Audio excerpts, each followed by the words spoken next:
आपको कह दिया वो शुभम टाकीज में टिकट ब्लैक करता था। तो ये जो इस प्रकार का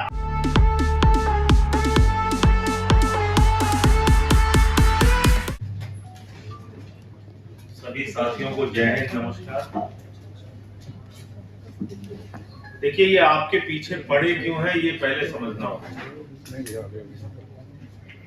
जैसा भी पंकज भाई कह रहे थे कि भाई बड़े बड़े चैनल के ऊपर एक दबाव रहता है सरकार का।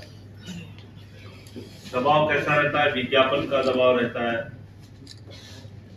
प्राइवेट प्लेयर्स जो उनको विज्ञापन देते हैं उसका भी दबाव रहता है, गवर्नमेंट के विज्ञापन का दबाव रहता है।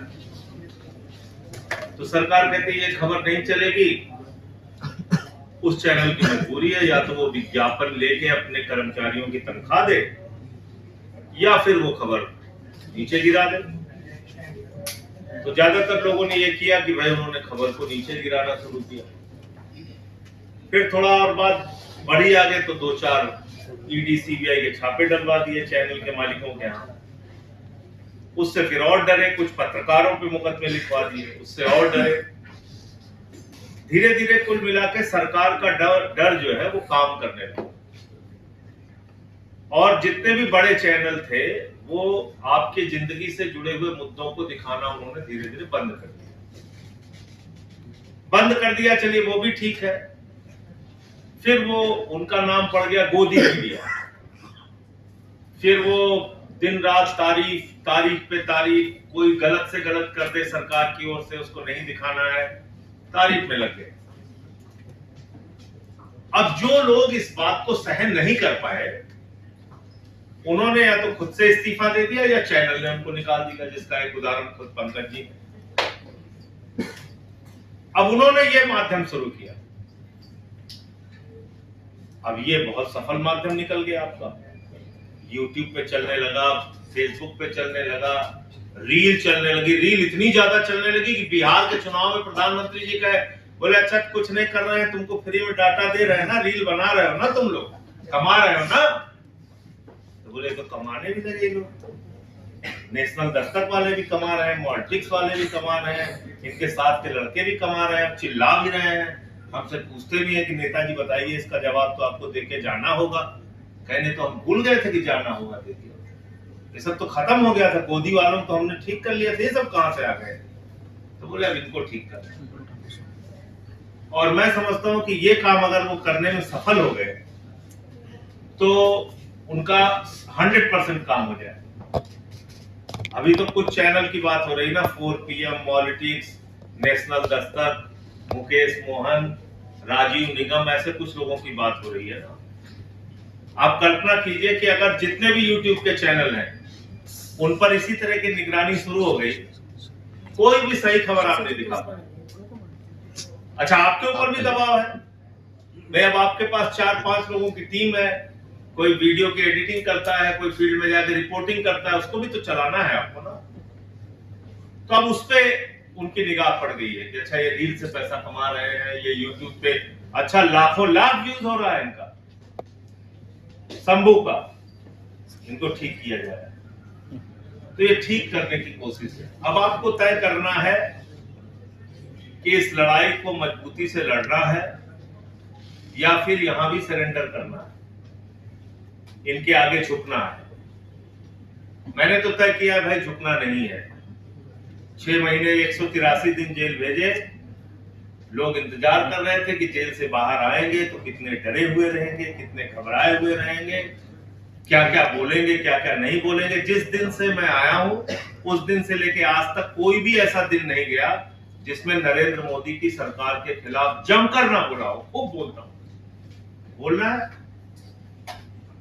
अच्छा, 140 करोड़ की आबादी में 6 लाख लोगों की जेल है पूरे हिंदुस्तान में। 6 लाख लोगों की भरो जेल, डालो सबको। अगर देश का मैं कहता हूं 140वां हिस्सा अगर इनके खिलाफ खड़ा हो जाए, कितने जेल में डालोगे भैया तुम? चलो डालो जेल में सबको, डालिए सबको जेल में। तो पहली बात तो ये जेल, मुकदमा, लाठी डंडा, इसका भय अपने दिमाग से निकालना होगा। जब कुछ गलत किया नहीं है तो डरना किस बात का? जो सच्चाई है उसके साथ खड़े होना है, वो खबरें दिखानी है। और इस लड़ाई में 95, 96, 70% नहीं, 100% आपके साथ खड़ा हूं मैं, 100%। चाहे सड़क पे बुला लीजिएगा और चाहे सदन में।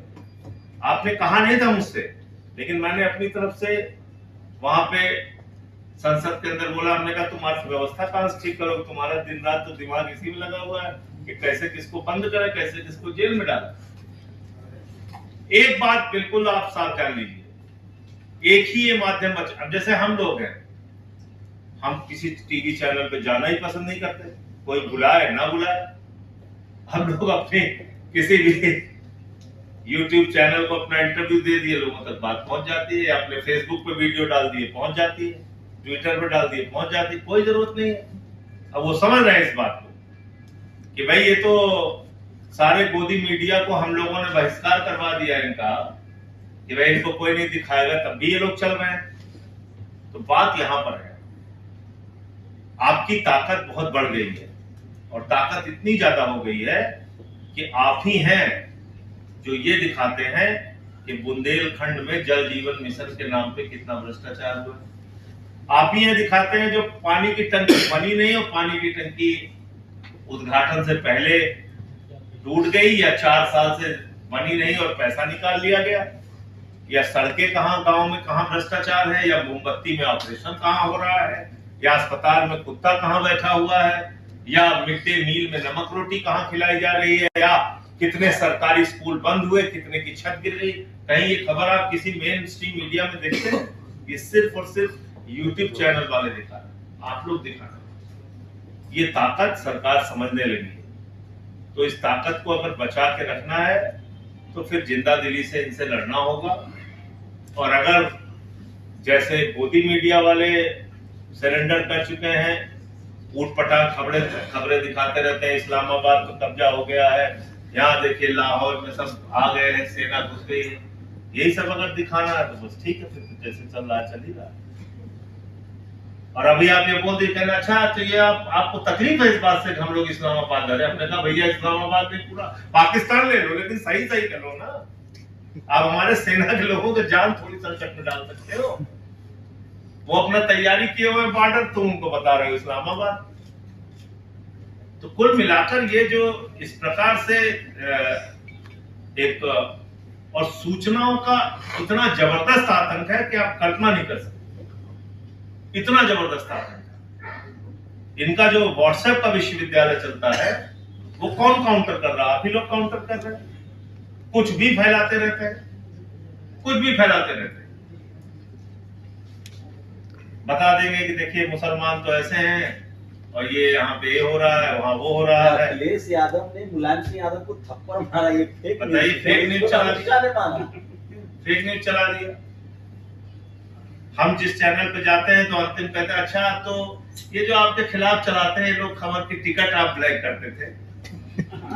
आप बताइए, मैं अगर मौसम का हाल लिख दूं तब भी 300 नीचे कमेंट लिखेंगे कि ये टिकट ब्लैक करता है। एस्टैब्लिश कर दिया है, पूरे देश में झूठ फैला दिया है।